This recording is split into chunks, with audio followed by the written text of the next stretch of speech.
Science और technology की दुनिया में आपका स्वागत है। इस वीडियो में हम आपको बताने जा रहे हैं फैक्ट्रीज में आखिर कैसे लोहे के स्क्रैप से सरिये, पाइप और आई बीम से लेकर घरों के छतों में इस्तेमाल होने वाले टिन शेड को बनाया जाता है। तो चलिए बिना किसी देरी के वीडियो को शुरू करते हैं।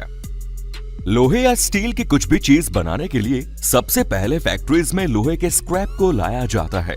लोहे के स्क्रैप में पुराने लोहे के सामान और लोहे के कई तरह के टुकड़े शामिल होते हैं। फिर लोहे के स्क्रैप को वर्कर्स द्वारा एक ट्रॉली में लोड किया जाता है। फिर लोहे के स्क्रैप से भरी इस ट्रॉली को एक बड़ी सी फर्नेस तक लाया जाता है। यहाँ इस ट्रॉली से स्क्रैप को काफी सावधानी से इस फर्नेस में डाल दिया जाता है। ये मेल्टिंग फर्नेस लोहे के स्क्रैप को पिघलाने का काम करती है। इसमें फर्नेस के अंदर इस स्क्रैप को मेल्ट होने तक गर्म किया जाता है।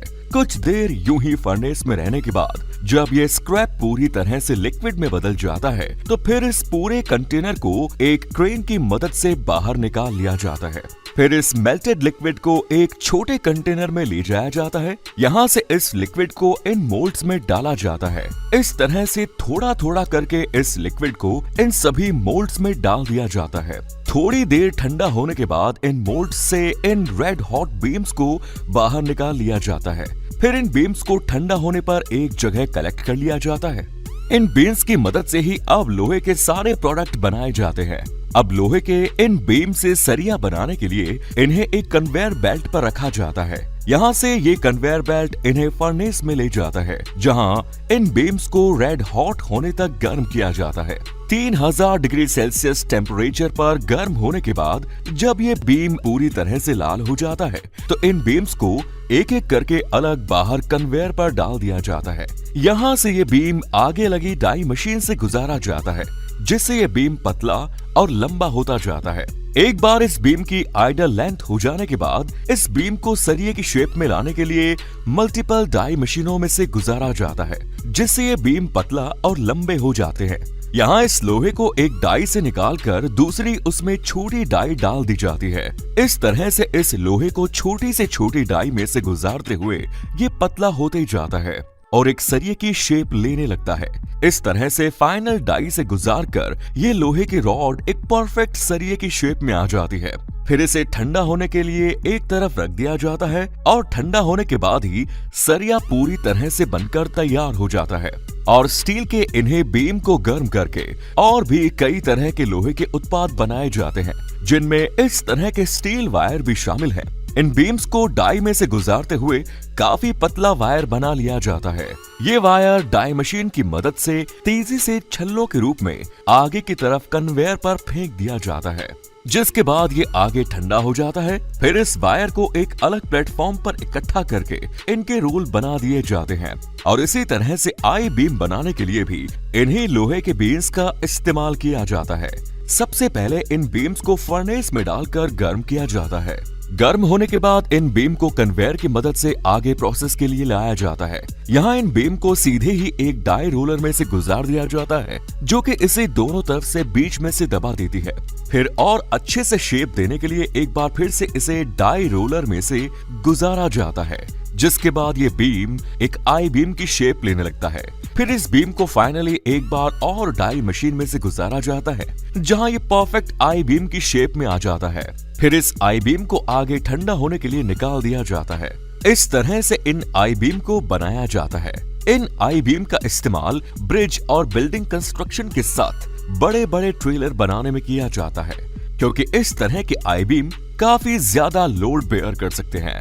अब हम जानेंगे कि आखिर स्टील शीट को कैसे बनाया जाता है। जिन स्टील शीट की मदद से घरों पर लगने वाले टिन शेड से लेकर किचन के बर्तन तक बनाए जाते हैं। स्टील शीट बनाने के लिए सबसे पहले लोहे के स्क्रैप को फर्नेस में डालकर उसे मेल्ट किया जाता है। फिर इस मेल्टेड स्टील की मदद से इस तरह की स्टील की बड़ी बड़ी प्लेट्स को बनाया जाता है। फिर इन प्लेट्स को वापस से फर्नेस में डालकर गर्म होने के लिए छोड़ दिया जाता है। 3000 डिग्री सेल्सियस टेम्परेचर तक गर्म होने के बाद स्टील की प्लेट को कन्वेयर बेल्ट पर ले जाया जाता है। ये कन्वेयर बेल्ट इन प्लेट्स को डाई रोलर तक पहुंचा देता है। यहाँ इस मेटल प्लेट को दो रोलर के बीच से प्रेस करते हुए गुजारा जाता है, जिससे ये प्लेट लंबी और पतली होते जाती है।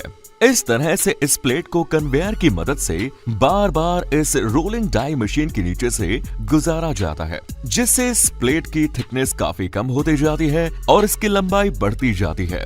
जब इसकी लंबाई काफी ज्यादा बढ़ जाती है तो फिर इस स्टील को कॉइल में लपेटकर रोल करते हुए इस प्रेसिंग रोलर में से तब तक गुजारा जाता है जब तक ये शीट अपनी आइडल थिकनेस तक नहीं पहुंच जाती। जब ये शीट पूरी तरह से अपनी आइडल थिकनेस तक पहुंच जाती है तो फिर इस शीट को आगे की तरफ एक कोइल बना दिया जाता है और फिर इसे ठंडा होने के लिए छोड़ दिया जाता है। ठंडा होने के बाद स्टील कॉइल को एक मशीन में सेट करके इसकी शीट की पॉलिशिंग की जाती है, जिसके बाद ये स्टील की चमकदार शीट पूरी तरह से बनकर तैयार हो जाती है। अब सबसे पहले देखते हैं कि स्टील शीट से टिन शेड कैसे बनाए जाते हैं। टिन शेड बनाने के लिए सबसे पहले स्टील शीट के रोल को इस मशीन के ऊपर फिक्स कर दिया जाता है। इसके बाद ये मशीन इस शीट को आगे खींचते हुए डाई रोलर के एक लंबे प्लेटफॉर्म पर चलती जाती है।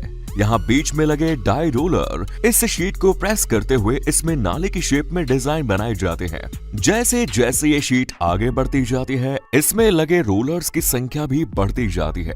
ये रोलर इस शीट को प्रेस करते हुए आगे निकालते जाता है, जिससे ये शीट टिन शेड की शेप में आ जाती है। फिर फाइनली आप देख सकते हैं कि ये डाई मशीन में से गुजारने के बाद ये टिन शेड की शीट एकदम परफेक्ट शेप में आ जाती है। फिर यहाँ से इस शीट को फिक्स लेंथ के टुकड़ों में काट लिया जाता है। अब हम जानेंगे कि इन स्टील शीट की मदद से गोल और स्क्वायर पाइप्स को किस तरह से बनाया जाता है। इसमें सबसे पहले स्टील की कॉइल को एक प्लेटफॉर्म पर सेट कर दिया जाता है। फिर इस स्टील की शीट के एक मुंह को लेकर एक कटिंग मशीन में फिक्स किया जाता है, जिसके बाद ये मशीन इस शीट को खींचते हुए पतली पतली पट्टियों में काटती जाती है। फिर इन पट्टियों की अलग से कॉइल बना ली जाती है। फिर इसमें से एक कॉइल को लेकर इससे भी एक प्लेटफॉर्म पर सेट कर दिया जाता है। फिर स्टील की इस पट्टी को पाइप बनाने वाली मशीन में सेट कर दिया जाता है। ये एक काफी लंबा मशीन प्लेटफॉर्म होता है, जहां स्टील की इस शीट को आगे खींचते हुए डाई रोलर्स के नीचे से गुजारा जाता है। यहाँ ये डाई रोलर स्टील की पट्टी को प्रेस करते हुए गोल शेप देते जाते हैं। जैसे जैसे ये पट्टी गोल पाइप की शेप में आती जाती है तो आगे लगी एक ऑटोमेटिक वेल्डिंग मशीन इसके दोनों सिरों को वेल्ड करते हुए इसे गोल पाइप में बदलती जाती है। फिर आगे इस पाइप की वेल्डिंग की घिसाई करते हुए इसे फिनिशिंग दे दी जाती है। फिर आगे एक कटिंग मशीन के जरिए इस पाइप को 20 फीट के टुकड़ों में काट दिया जाता है और ठीक इसी तरह से इन स्टील शीट की मदद से स्क्वायर पाइप को बनाया जाता है। स्क्वायर पाइप बनाने के लिए सेम इसी तरह के प्लेटफॉर्म का इस्तेमाल किया जाता है। इसमें ऊपर बस गोल पाइप की बजाय स्क्वायर पाइप बनाने की डाई लगी होती है, जो कि इस शीट को स्क्वायर शेप में फोल्ड करते जाती है। इसके बाद इस पाइप के भी दोनों सिरों को वेल्ड करते हुए ये मशीन आगे निकालते जाती है। इसके बाद इसकी वेल्डिंग की घिसाई करते हुए इसे फिनिशिंग दे दी जाती है। इस तरह से इन स्टील शीट की मदद से स्क्वायर पाइप्स को बनाया जाता है। तो दोस्तों, आपको ये सभी फैक्ट्री मशीन्स कैसे लगी कमेंट्स में जरूर बताएं और ऐसे ही इंटरेस्टिंग और नॉलेज से भरे वीडियोस देखने के लिए हमारे चैनल को सब्सक्राइब करें। धन्यवाद।